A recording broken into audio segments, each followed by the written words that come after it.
Hi, everyone. Welcome to the 23rd episode of Conceptualism. I'm very happy to have with me here today Jeff Reilly, who is a bass clarinetist, a conductor, and a producer for CBC Radio. Thanks so much for joining us today, Jeff. Hi, happy to be here. So are you still a broadcaster at CBC? You still work for the CBC? I do. I'm still a broadcaster at the CBC. I'm a music producer for the CBC. I've been there for 30 years, believe it or not.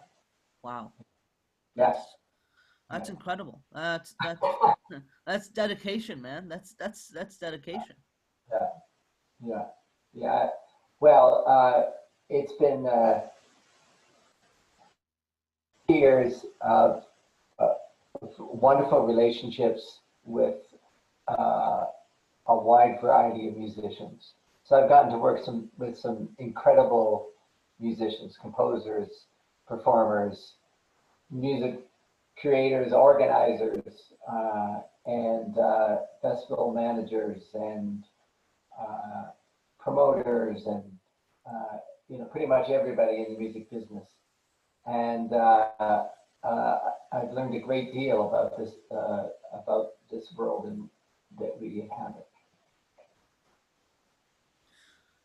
Well, yeah, and I would say like I mean, being a musician yourself, being a composer, and sort of having that perspective as an artist probably also gives you a lot of depth and insight into into having these relationships with other artists and composers, uh, and it probably informs your work as a broadcaster or as a music producer on CBC.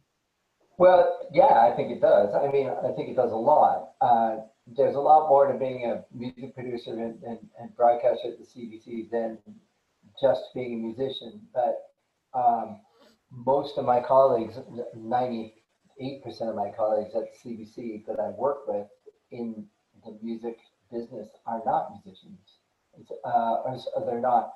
They might dabble playing instruments and so on, but they're not core musicians or professional musicians or musicians that actually are active as outside performers. So, um, I think that having that experience definite value to my work at the CBC. There are times when my work at the CBC prevents me from doing things in this community because it would be perceived as conflict of interest if I were to play with somebody and get really close to them and then give them a gig at CBC. It would look like that was favoritism. So I have to be extremely careful about that and about that process of conflict of interest. But which always, it's like a marriage made in heaven. We have a musician working inside the CBC in this industry who can really talk to musicians and work with musicians, but you also have to be very careful that you don't take advantage of that because being a producer gives you a certain amount of authority. Yeah, that could be a hard line or a hard edge to balance on, uh, because you're right. Like Yeah, if you did do someone a favor, quote unquote, then that would probably, that would be a conflict of interest, and it might be difficult. Um, but I mean, I'm sure like your music has been featured on CBC. I'm sure your work has been featured. So um, and like I'm sure there's other people on CBC who can feature the work that you're doing or the work that you've collaborated in. for sure. Just have to be above board about it. Yeah, yeah. Yeah. So I want to ask you about Jerry Granelli and your experiences performing with him and working with him and improvising with him. Um, you know, I was looking at some at like a concert that was, where he was playing these giant metal objects, and I think you were on bass clarinet and maybe electronics, and it was Mhm. so interesting, like that, like yeah. So I wondered, about your relationship with him and what you guys have done together. Well, Jerry and I go a long way back. I first met Jerry. Actually, I don't think I actually spoke to him, but I was very close to him in the same circles and hanging out with him as early as 1979, Mm. uh, which is probably long before you were born, perhaps. Uh, Stop! You're making me feel young. Good. Uh, uh, so I spent a summer in Boulder, Colorado, at a place called the Naropa Institute, which is a liberal arts college foundation and founded in Buddhist principles, founded by Tony Trungpa, who is the guy that brought some kind of Tibetan Buddhism to, to the North America. Yeah. And when I was there, I went there in the summer of '79 because I was very interested in a bass clarinet player by the name of Paul McCandless, who played in a group called Oregon, along with Ralph Towner and Colin Walcott. And Glenn Moore played bass, and they were a really interesting band because they had a combined they they had a real sophistication in the way that they approached jazz. It was almost as if it was a kind of form of classical music, and they're beautiful improvisers, and they had a gorgeous sound. And so I was there, and there were other teachers there, other music teachers at the New York Institute at that time. And one of them was Bill Douglas, and the other was Jerry Granelli. And I just kind of hung out in a periphery that he hung out with. He included uh, all sorts of incredible musicians at the time, and it was like Allen Ginsberg was there, for instance. It was an amazing group of people. So after that sort of chance encounter with Granelli, I came back to I came back actually at that time. Yeah, I came back here to Halifax. Well, I went back to Toronto, then after a few years came out here to Halifax. And I looked him up, and we immediately started playing together. And so that was, yeah, how many years later was that? It was a few years. It was 1989. So yeah, it was almost 10 years later. And but it seemed like we had made this connection, you know, from somehow we were still connected. And I don't know what kind of magic that you know how that happens, but when I met him, it was sort of like, you know, okay, so rather than getting to know each other, it was sort of like, well, let's rekindle this thing we know we have.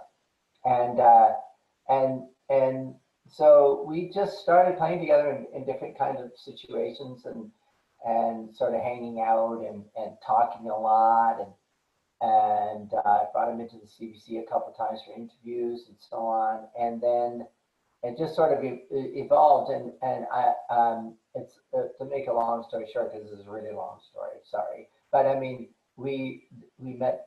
Jerry had met this guy John Little, who created these fantastic sculptures Mm. out of metal, and Jerry had named one of them, you know, Volcanus eruptus, uh, and Saccharomyces of Venus. You know, these wonderfully evocative titles.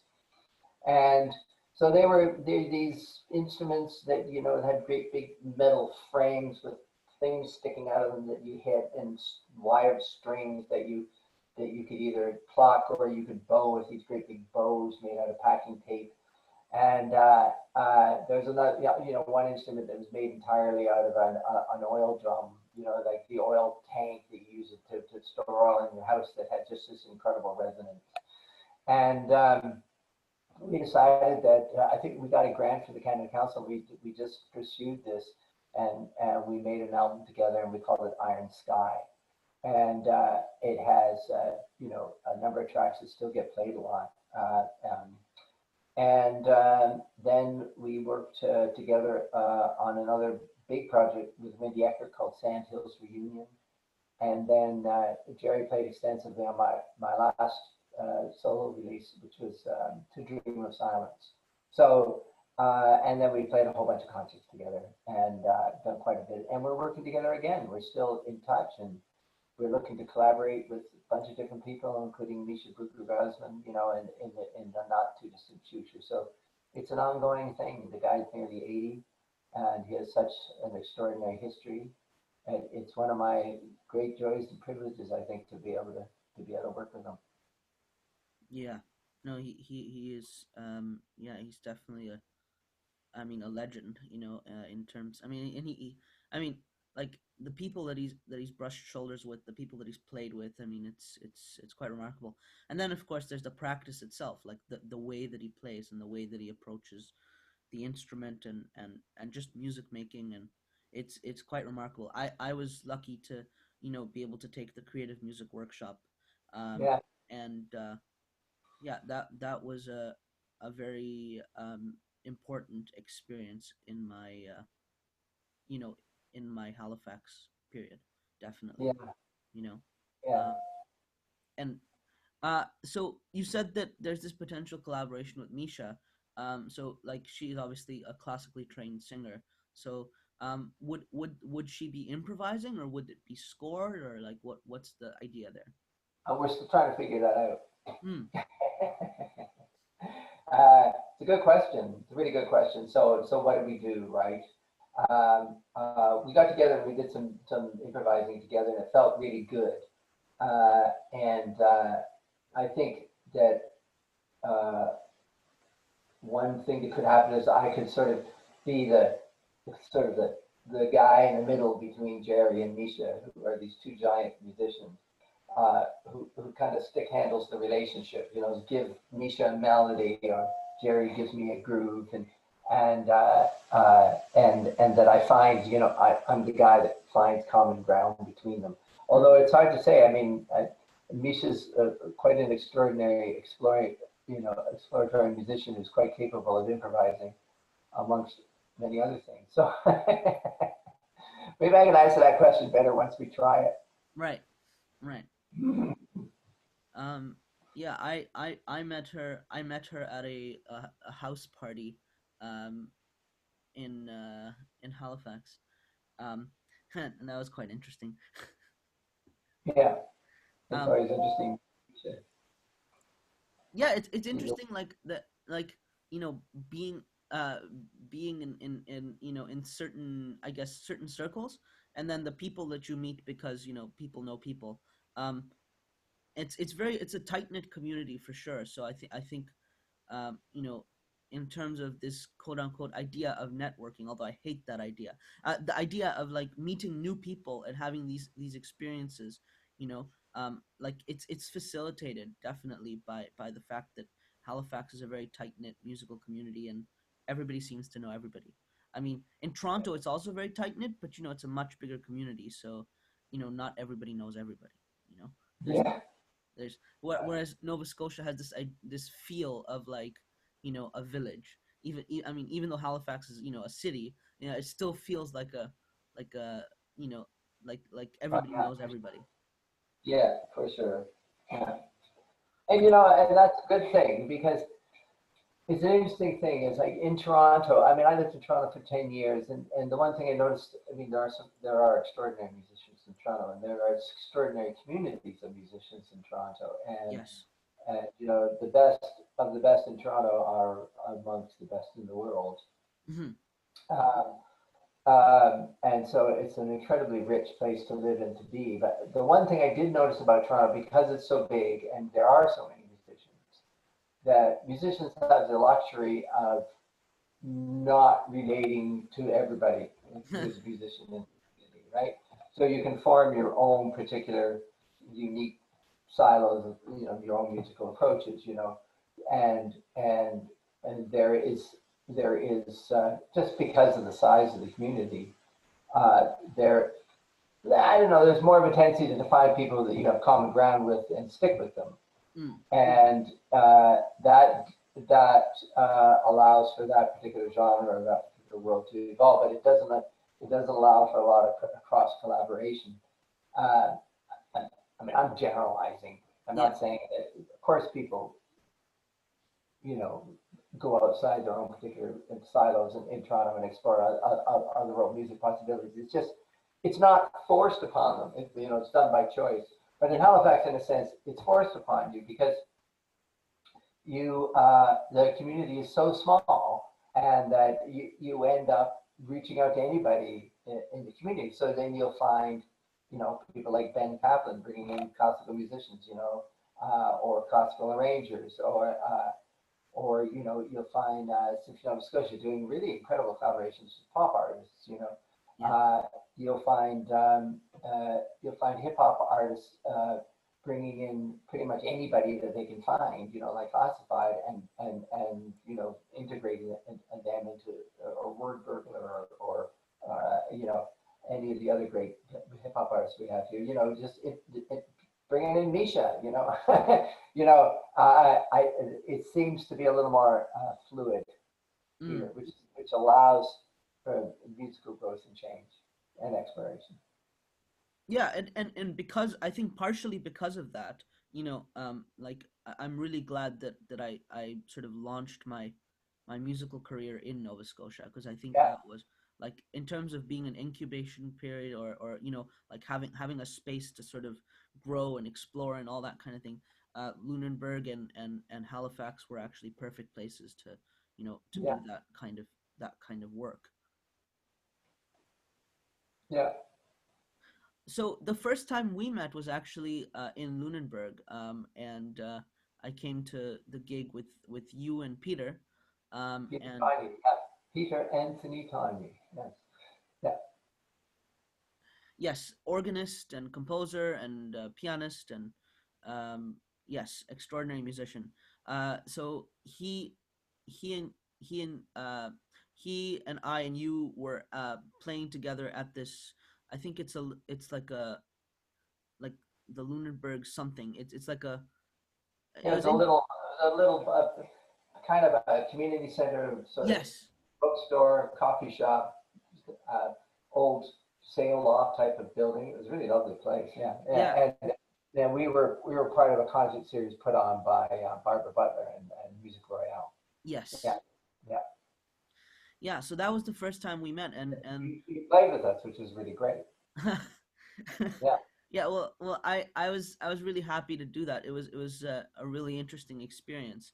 And um, like it felt really like it felt really safe and really daring at the same time, which is exactly what I was looking for in terms of like, people that provide like a safe space and sort of really encouraging, but at the same time really like push you to the edge and kind of like, force you to really, really listen and really think, about what you're doing.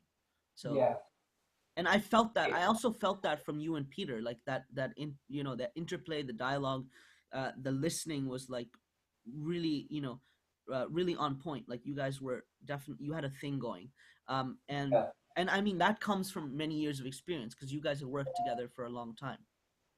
yeah. We had about 20 years. Yeah, yeah. And I love working with Peter. I love Peter.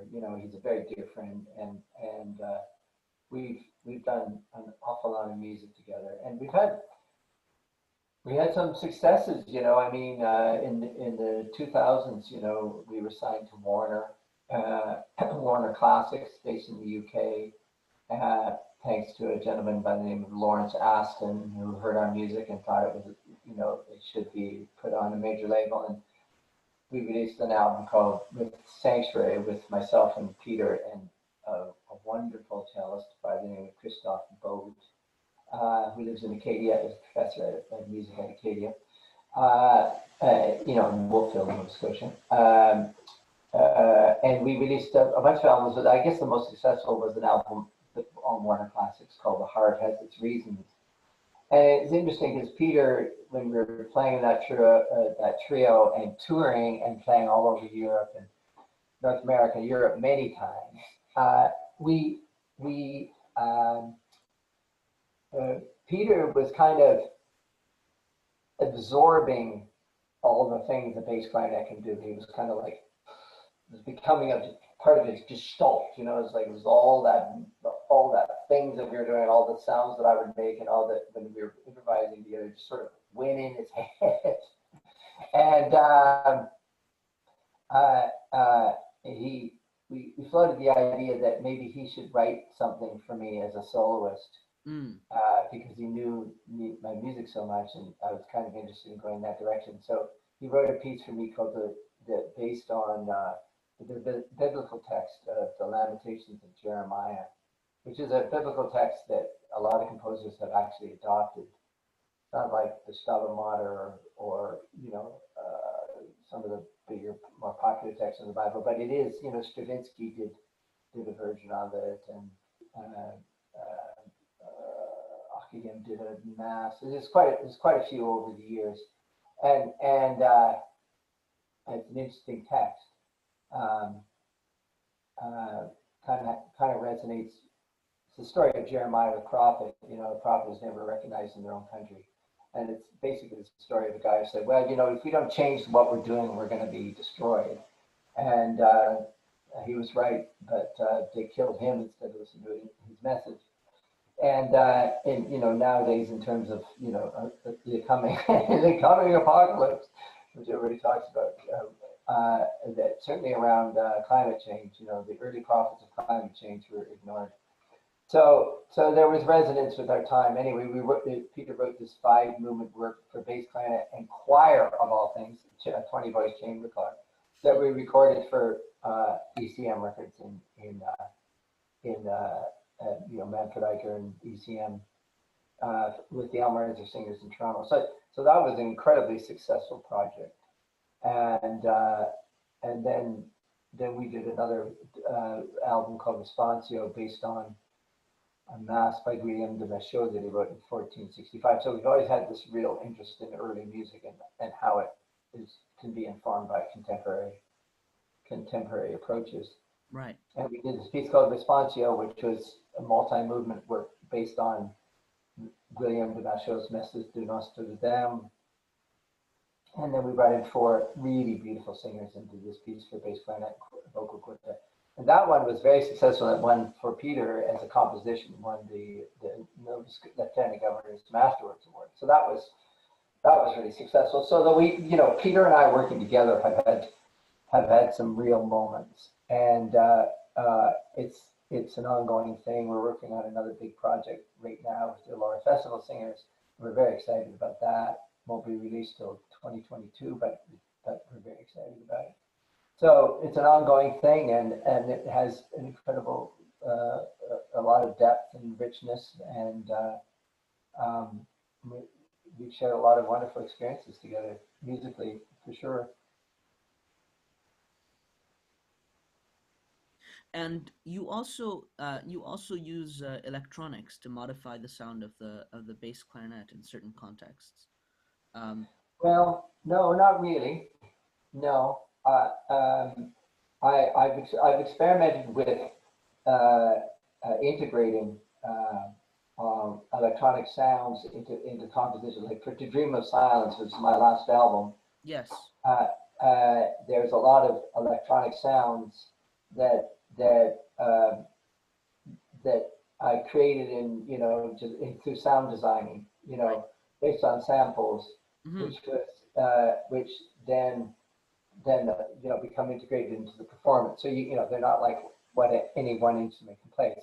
So I put those sounds in like a trigger pad, and I trigger those sounds to my foot, and just through an iPad, and um, and then play over them. But my sound itself, I haven't really gotten into manipulating sounds or doing loops or live manipulation, and mostly because to figure all that out is very time consuming, and I don't have a lot of time being a full time producer. So I can just barely, get to be a good bass clarinet player. That's enough, and then work on these other projects. Maybe when I retire, which isn't that far off, I'll explore. I'll explore, manipulating, live manipulations. Um, but no, it's still something. I mean, it's not that I'm against it. I love what some people do with it. I just didn't have any time to explore it. That's the honest truth. Well, yeah, that makes sense. Like, I mean, I personally, I collect these sort of, pedals and rack mount gear and old mixers and things. So like in my own playing, like whether I'm manipulating electronic or acoustic sounds, I sort of, I'm really interested, particularly in delay, Yeah, and in certain types of reverb, which yeah, which when you start layering them together, like you can create these really long chains of sound, yeah, which take place over a very long period of time, yeah. um, and like, to give you like a really extreme example, I have a chain that I set up, where just by creating one sound, one note, it would carry out over 3 hours. I would just press one note and then let go, and then the chain would just continue on and on and on for 3 hours. So obviously there's no acoustic space that exists where that would be the case, but so it's unrealistic in that sense. But I mean, it was interesting to create it, just to hear what it sounded like. It's still cool. Still a cool idea. I mean, um, you know, just the whole idea of electronic sound and ambient sound or just spontaneous sound. Yeah. Uh, uh, it's huge. Uh, you know, Well, um, and but do you experiment with making your own sound environments that just sort of happen in your home? oh yes, all the time, all the time. Actually, I have a podcast called An Exploration of Noise, where I just record, spaces and different, like I have recordings of, the air conditioner, of the washing machine, of birds chirping, insects, all kinds of stuff. I'm particularly fascinated by airports. So I've done a project where, every time I go to an airport, I record everything that happens, and it's quite interesting, Yeah, to listen back to these yeah, recordings. yeah, yeah, yeah. For sure. I mean, ambient sound is fascinating. So I'm working on a piece right now. I'm working with a guy named Tom Allen, who's a CBC broadcaster. I know him. I'm friends with him. I've You spoken to know him. Tom? Yeah, Yeah. yeah. Very cool guy. He's another very, very dear friend of mine. So we've been working on this project. Um, so uh, he approached me. My friend Christoph Boat turned me on to this book. Here, I'll get it.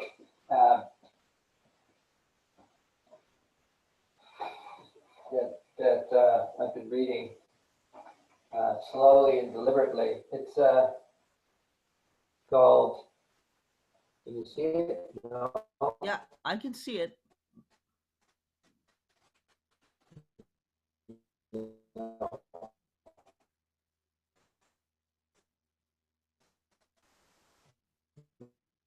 No, no.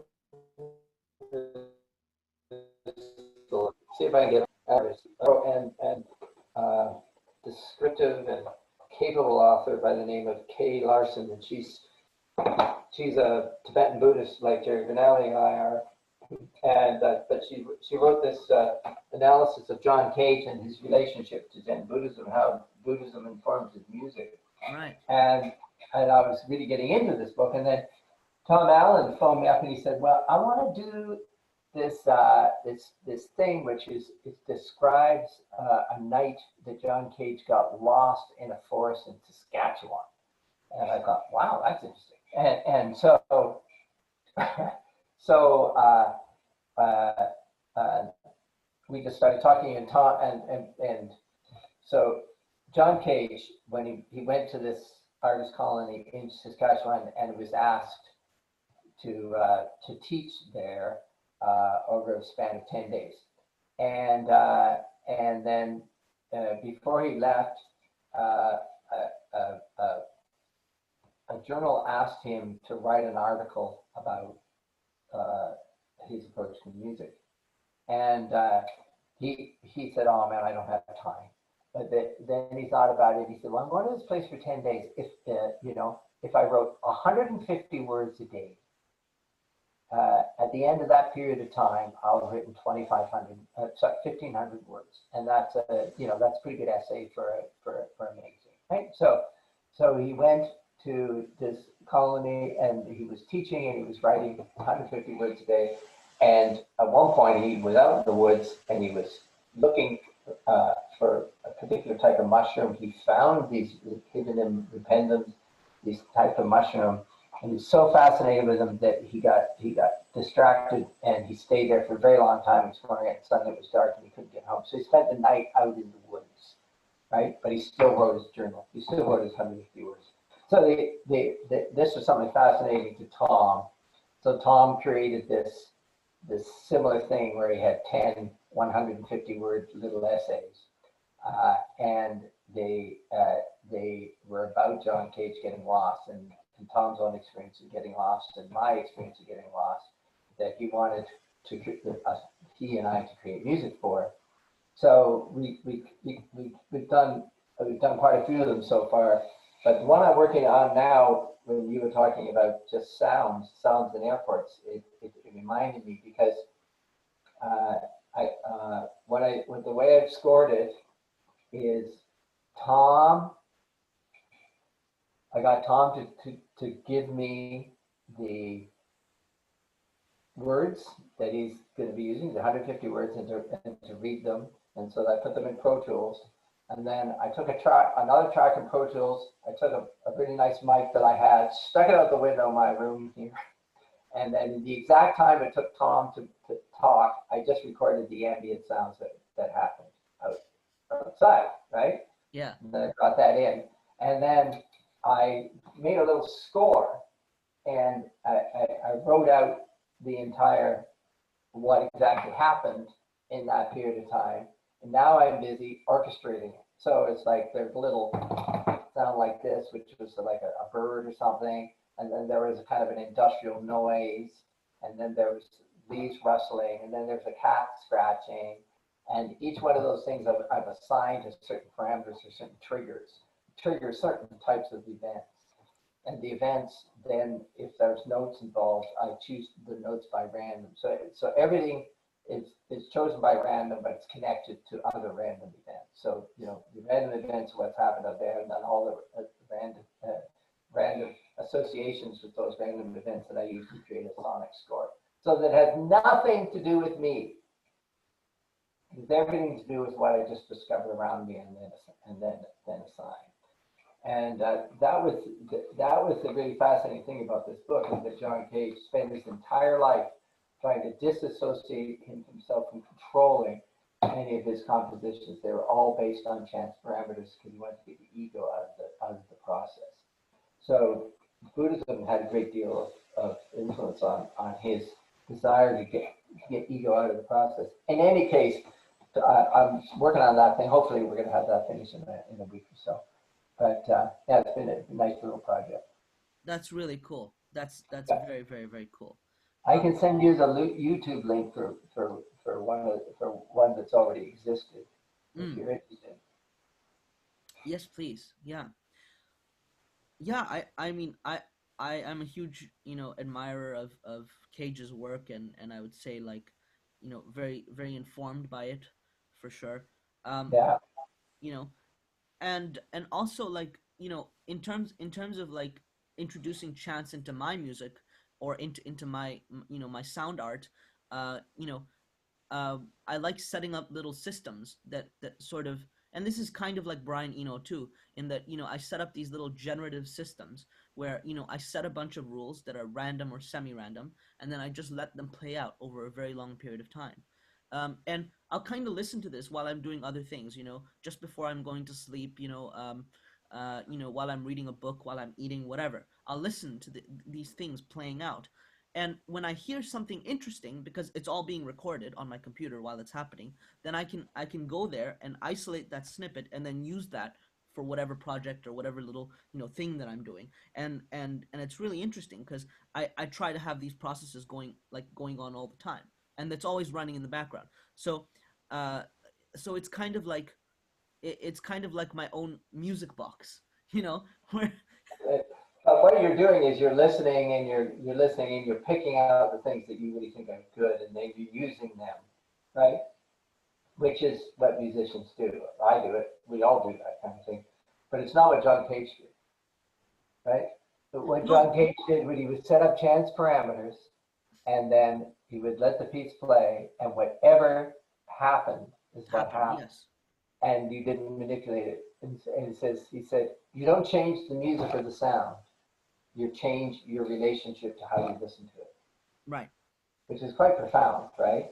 Yeah. So if you get something that normally would be considered absolute dreck, that people would value judge as absolute dreck, well, maybe you need to listen to it differently. Right. Uh, so, so And that I mean, was, yeah, his most famous piece, 433. I mean, yeah, everybody thinks that that's just silence, but no, it's not really silence. It's all the sounds that happen in the environment. You know, and even more than that, it's it's all the relationships of between between all the people that are listening, between the performer. It's I mean, in a way, it's kind of like an anthropological, almost a social experiment of a kind.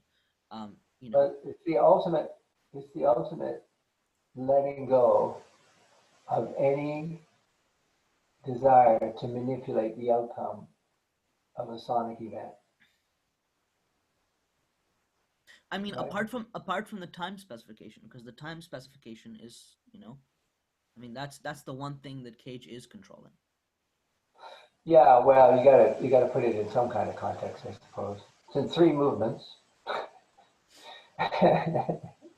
No, there is. There's a first movement, and then there's a break, and then a second movement, and then there's a break. Yeah. So, uh, yeah, Yeah, I it's think pretty fascinating stuff. sorry, say that one more time. It's pretty fascinating stuff. It is. It truly is. Um, but that makes you think about the relationship between surrender and control, and the relationship between, um, you know, um, between result based or process based outcomes, and whether the outcome matters at all. These are all questions that I think John Cage asked through his music. And he also taught, like, as he also thought about time in a very different way. That piece that's currently playing out, as slow as possible, that Yeah, that's fascinating, eh? I Yeah, mean, over 600 years. That's I mean that's just, it's a time frame that's, I mean, unbelievable. But then, then you have a 10,000 year clock that's being built in Texas, as but part of the Long Now Foundation.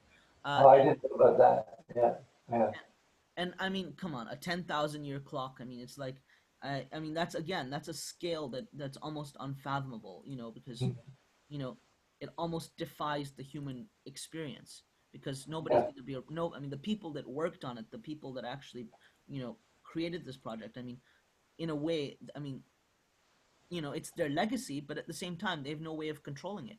Because once no, they're dead, then it passes on to whoever it passes on to, and who knows if it'll exist for 10,000 years. I mean, there's very few things that last for 10,000 years. But I mean, they're building it in the inside of a mountain, so I mean, that's a it's pretty stable, I guess. yes, exactly. Um, Yeah, so I mean, the ability to think, over these very large or very small amounts of time, I think, is very interesting. Like having a composition that's a second long. I think that's another interesting way of thinking. In terms of very small and very large. yeah, yeah, yeah, yeah, And then also, like, I'm quite influenced by quantum physics. So I like the idea of things. I like the idea of superposition and juxtaposition of realities, and that I think is really interesting when it's expressed through things like polyrhythms or polytonality, or when you have things that don't make sense together, but somehow, by being in the same place at the same time, you know you have to consider them as being, yeah. They actually consider them as having a relationship. right, And exactly. also, that at any given, at any given moment in time, there's an infinite number of possible um, things that could happen in the next unit of time, and that the quantum ideas that they actually do happen, except that you only experience one of them. As musicians, that folds back to the concept of what John Cage's uh, idea is a chance encounters because you are open to ideas and experiences that you normally just wouldn't choose to be in by the nature of just opening yourself up to chance. And chance takes you into one of those other infinite possibilities that you normally wouldn't find yourself on. And so, you kind of quantumly connected that way. But I mean, music does have the capacity for, two sounds in the same space happening at the same time that feel completely unrelated, which is that again is a very interesting concept, to relate or not to relate. Yeah. Well, and then anyway, go ahead. I was gonna say, well, I mean, everything in the universe is vibrating. Everything is at a particular frequency. So I think as musicians, we're touching, these, you know, these vibrational planes, and it's interesting, to think about how different vibrations affect us. You know, Yeah. um, and I guess, like, if you really think about the human range of hearing, it's actually quite limited, because it's over a certain spectrum. It's like all the different kinds of light, or all the kinds of frequencies we're not able to see. Like, we can't see X-rays, we can't see Yeah. infrared, whatever, but they all exist. I So know. I think the same It's thing. all going on, and yeah. And so I think with sound, it's the same thing. The spectrum is basically infinite, but we only work within a certain, whatever. So I mean, I'm actually currently designing and working on realizing an instrument that will sort of have the capacity to go into the ranges that we don't normally hear. Like, for example, the subsonic range. So the kinds of frequencies that, as an organist, maybe you could only access with a 64-foot pipe. Um, Yeah. but I want to go even further. Like, I'm thinking of doing experiments with, theoretical stops, like 128 foot or 256, like really, really, really low, where the only way that you would perceive it is by feeling it. You wouldn't actually hear that sound anymore. It would just be felt. Low sounds are interesting because I'll tell you a story. I was once recording a tuba player by the name of Sam Palachian, who was like a major he played the Boston Philharmonic, but Boston Symphony Orchestra, and so he was playing away in a tuba line, that was very low, something like this.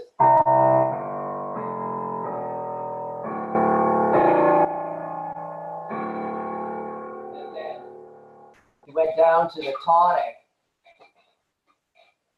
like he played the 5, and then he was going to play the 1, but the 1, he had gotten down so low down in the basement that like I thought, he says, I even play that on the tuba because it's so low, the note he's going for, the note he was leading toward.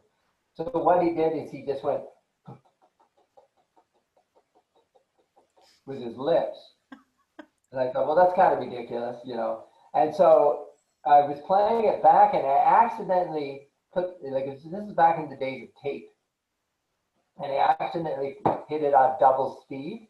So I recorded it at 16 inches per second, and I accidentally pressed the 32 playback, and I went up an octave. So I'm hearing da da da da da da dum boom boom, and then he hits that low note, and it's perfectly in tune, and it's an actual pitch, right? That it was doing is an actual pitch. When you played it back up the octave, it was perfect, right? And so I realized this guy had the capacity to hear low notes that we couldn't. Like, it was a special gift, right? But it was a perceivable note. All you heard were the pulses. You actually didn't hear the pitch. Right? Pretty cool. That is really cool. That's an amazing story. Yeah. Yeah. did you ever tell him? Did you ever like reach out to him and say, you know what, the note that you played was actually a pitch? I don't know if we did. It was Tom Allen and I when and I were working together, and he came in. Um, I don't know. I don't even know if Sam's still alive. That was about 20 years ago that we did it. Yeah, we should reach out. He's got perfect low note pitch. He's got perfect pitch for low note. Yeah, Yeah, yeah, that's remarkable. yeah, That's incredible. Yeah. Well, listen, it's been an absolute pleasure talking to you. Thank you so much yeah, for being on the show, and yeah, and I'm excited to hear the projects that you're working on. Uh, especially this one with Tom. With the whole John Cage thing. I think yeah. that's really interesting. That's that. We're just going to release that, in various different places, and maybe do a live performance version of it at some point. Peter and I are releasing a duo album in the new year, uh, uh, for our duo called Blackwood. And then, yeah, there's another big choral project in the works. So there's quite a few little things going on, but COVID has slowed everything down. But yeah, there's some really nice things that we'll be revealing in the new year. Yeah. And does Peter ever do anything with prepared piano, where like he modifies the sound of the piano with objects? No, no, No. no, he doesn't, and not that I know of. No, yeah, Yeah. yeah, yeah. Well, I found some really interesting sounds by putting Tibetan singing bowls on the strings of the piano. Oh, I can imagine. Yeah, and then just playing on the inside and letting it, yeah, Yeah, that's a nice idea. you know. It was Yeah, kind of interesting because it doesn't affect the tuning of the piano. It doesn't damage the piano in any way. Yeah, I think it's a pretty safe way of preparing the piano. yeah, yeah. Because preparing can actually do some damage to the instrument. I know. You Yes. know. Yeah, yeah. Okay. Anyway, listen, my friend. Thank you so much for reaching out to me and wanting to to have this conversation and do this. I wish you the best of luck in all your future conversations, and I hope that your music that you make gets heard more than it has been. Yeah, and thank you very much. Well, thank you. Okay, take care.